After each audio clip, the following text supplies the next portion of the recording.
Today we are talking about some of the most anticipated releases for early 2024. If you're new here, hi, I'm Morgan. Good morning.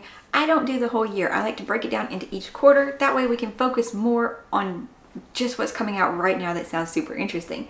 These will be my most anticipated, but I will have an honorable mention section for some of the series that everybody else loves and I still haven't read. So don't worry, I will probably cover ones that you would be really excited about. If you like my style though, make sure you check out some of my other videos and subscribe for all the future content to come. That way you can catch up with everything. Now, I'm going to see what the cat's getting into and then we'll dive into January. Forgot to mention in the intro, this is mostly sci-fi fantasy. Actually, there might only be one sci-fi, so majority fantasy. But every Monday we do the new releases videos that will cover all the genres. So make sure you check back every Monday for new books to add to your TBR. Now, our first one comes out on January 9th and this is a YA fantasy. It's Somewhere in the Deep. Apparently this is by Tavani Burwa. She's the author of Monsters Born and Made. And this is a South Asian inspired fantasy. 17-year-old Crescent Dune is buried under the weight of her dead parents' debt and the ruinous legacy they left behind. The only way she can earn enough money to escape her unforgiving island is by battling monstrous creatures in an underground fighting pit. After a fight goes terribly wrong, she's banned from the pits. Now hopeless, she is offered a deal. In exchange for the erasure of her debts, she must join and protect a hunting party from a rescue mission deep within the mining caves beneath the island. Crescent is determined to keep her head down and fulfill her role as the dutiful bodyguard, even though she is trapped underground with her childhood enemy and a company of people who would gladly kill her if they knew who her parents were. As they come across creatures she believed only existed in legends, it becomes clear that they are in far more danger than she could have imagined. But someone doesn't want her to make it out alive, and she'll have to figure out who before she's left alone in the dark. So it sounds really cool. It sounds really cool. I have high hopes for that one. Then on the 16th, we have Emily Wild's Map of the Other Lands by Heather Fawcett. This is, of course, the sequel to Emily Wild's Encyclopedia of Fairies. And just a synopsis that should not give anything away. It's just, when mysterious fairies from other realms appear at her university, curmudgeonly Professor Emily Wild must uncover their secrets before it's too late. In this heartwarming, enchanting second installment of the Emily Wild series. And I've seen people raving about this. I'm going to pick it up very, very soon. People are like, the first one was amazing, but this one was so much better. So high expectations now. That's probably, I shouldn't have read that part of the review, because now my expectations might be too high. Another one coming out on the 16th is So Let Them Burn. This is the first in the Divine Traders series. It doesn't say how many it's going to be. By Camellia Cole? I'm not sure if I said her name right. Farron Vincent can channel the power of the gods. 5 years ago, she used her divine magic to liberate her island from its enemies, the dragon-rided Langley Empire. But now, at 17, Farron is all powered up with no wars to fight. She's a legend to her people and a nuisance to her neighbors. When she's forced to attend an international peace summit, Farron expects that she will perform tricks like a trained pet and then go home.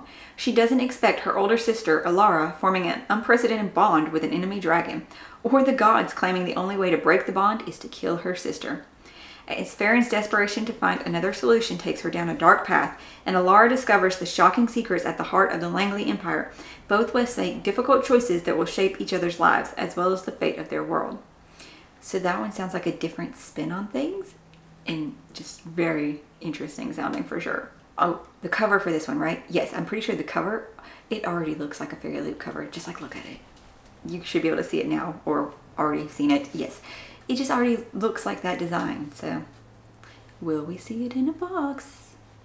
It's not January's box though. That's some sort of Regency one that I still haven't figured out what it is. Moving on though to January 23rd, our only sci-fi. This is sad. I don't know how I only ended up with the one, but Extraordia by Seth Dickinson. Anna Sanjaria, refugee, survivor of genocide, disaffected office worker, has a close encounter that reveals universe-threatening stakes. Enter Siren, a many-headed serpent alien who is on the run from her own past. Siren and Anna are inexorably, dangerously drawn to each other, and their contact reveals universe-threatening stakes. While humanity reels from disaster, Anna must join a small team of civilian soldiers and scientists to investigate a mysterious broadcast and unknowable horror. If they can manage to face their own demons, they just might save the world. And of course, on January 30th, House of Flame and Shadow, right? Yes, the third in the Crescent City series. that it can't be the last one, right? I mean, I don't see how they're wrapping it all up. And it also, nothing in the description said conclusion. And Mass herself has said that it would probably end up being 4 books, even though it was only contracted for 3. I'm very excited to see how this one goes, how we interconnect things. Yes, so I'll be maybe in February. You know, it's right there at the end of the month. We'll see how it goes. But I'm excited for this. You guys are probably excited for it. So we follow Bryce and Hunt in the horrible events that happened in the 2nd book. Our honorable mentions for January then are going to be a lot of 2nd books, 3rd books, conclusion books, things like that. Starting with January 2nd, we have Dark Star Burning, Ash Falls White. This is the sequel to the Song of the Last Kingdom. Oh no, that's the series, Song of the Last Kingdom. It's the sequel to Song of Silver, Flame Like Night by Amélie Zhao. And then on the 9th, we have The Slain Divine, which is the Vagrant Gods Book 3 by David Dalglash.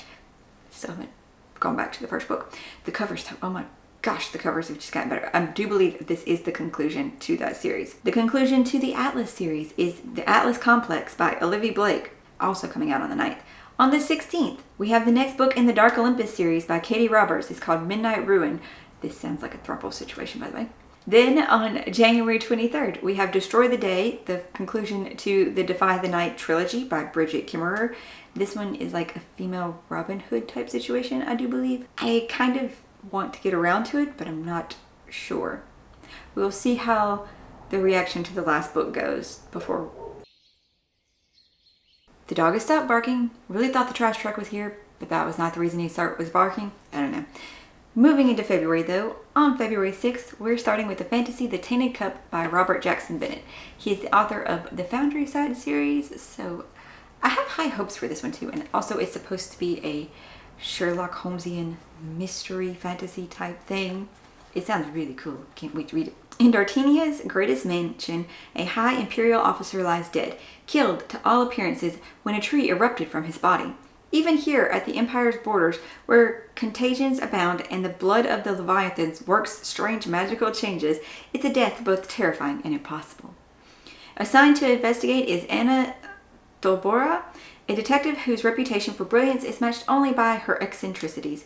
Rumor has it that she wears a blindfold at all times and that she can solve impossible cases without even stepping outside the walls of her home. At her side is her new assistant, Delanios Cole. Magically altered in ways that make him the perfect aid to Anna's brilliance. Din is, at turns, scandalized, perplexed, and utterly infuriated by his new superior. But as the case unfolds and he watches Anna's mind leap from one startling deduction to the next, he must admit that she is indeed the Empire's greatest detective. So yeah, I really want to get to that one because it's fantasy and mystery, and that's like, perfect. Skipping all the way to the 27th, we have Fathom Folk. It's the first in the Drowned World series by Eliza Chan. Welcome to Tankawi, shining pearl of human civilization and a safe haven for those fleeing civil unrest. Or at least, that's how it first appears. But in this semi-flooded city, humans are, quite literally, on top, peering down from shining towers and aerial walkways on the Fathom Folk, sirens, sea witches, kelpies, and kappas who live in the polluted waters below. For half-siren Mira, promotion to captain of the border guard means an opportunity to help her downtrodden people. But if earning the trust and respect of her human colleagues wasn't hard enough, everything Mira has worked towards is put in jeopardy when Nami, a know-it-all water dragon and Fathom Folk princess, is exiled to the city under Mira's watch. When extremists sabotage a city festival, violence erupts, as does the clampdown on Fathom Folk rights. Both Nami and Mira must decide if the cost of change is worth paying, or if Tankawi should be let to drown. And then the honorable mentions, because I really didn't have too much for February. Most of February is like continuing series, and since I haven't read the series, I can't say that I'm anticipating that. Wow, that bird is loud.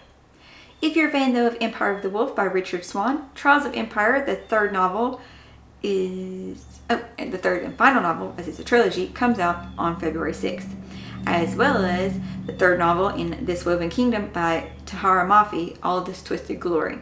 That one does not say it's the conclusion, so we're going to go with that's this full series, continuing. The next one in the Halfling Saga by Melissa Blair is A Vicious Game, also coming out on the 6th. Tales of the Celestial Kingdom by Su Lin Tan comes out on the 6th. know about that one.